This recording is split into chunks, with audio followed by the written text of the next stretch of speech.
मनुस्मृति। देखिए, आज के समय जब इस ग्रंथ की बात होती है तो केवल एक चीज़ हमारे दिमाग में सबसे पहले जन्म लेती है, वो है controversy, right wing versus left wing की। मनुवाद से आज़ादी के नारे, ब्राह्मणवाद से आज़ादी के नारे, यही चीज़ें हमारे दिमाग में सबसे पहले आती है। लेकिन मनुस्मृति या राजा मनु के विचार केवल इस कंट्रोवर्सी तक सीमित नहीं है।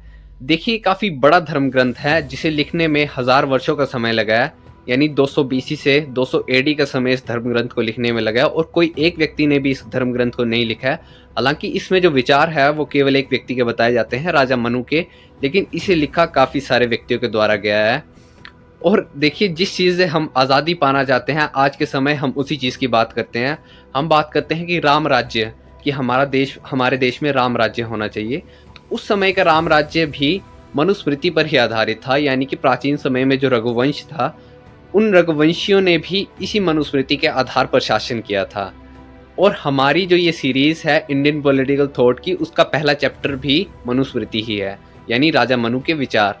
देखिए, हम इस पे ये चर्चा नहीं करने वाले हैं कि राइट विंग के विचार मनुस्मृति को लेकर सही है या लेफ्ट विंग के विचार, क्योंकि ये काफ़ी कंट्रोवर्शियल टॉपिक है और इस पे अगर चर्चा करनी होगी तो वो हम कर सकते हैं। लेकिन ये मैं इंट्रोडक्शन वीडियो बना रहा हूँ। हमारा जो चैनल पे इंडियन पॉलिटिकल थॉट की एक सीरीज़ आ रही है, उस पे जो पहला चैप्टर है मनुस्मृति।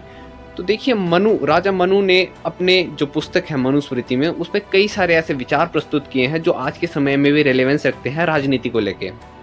फॉर एग्जाम्पल, अगर हम उनके राज्य से संबंधित सप्तांग सिद्धांत की बात करें, या राजकोष के महत्व की बात करें, दंड के महत्व की बात करें, तो ये आज के समय भी चीज़ें रेलेवेंस रखती हैं। तो इन्हीं चीज़ों पे आगे चल के हम चर्चा करने वाले हैं।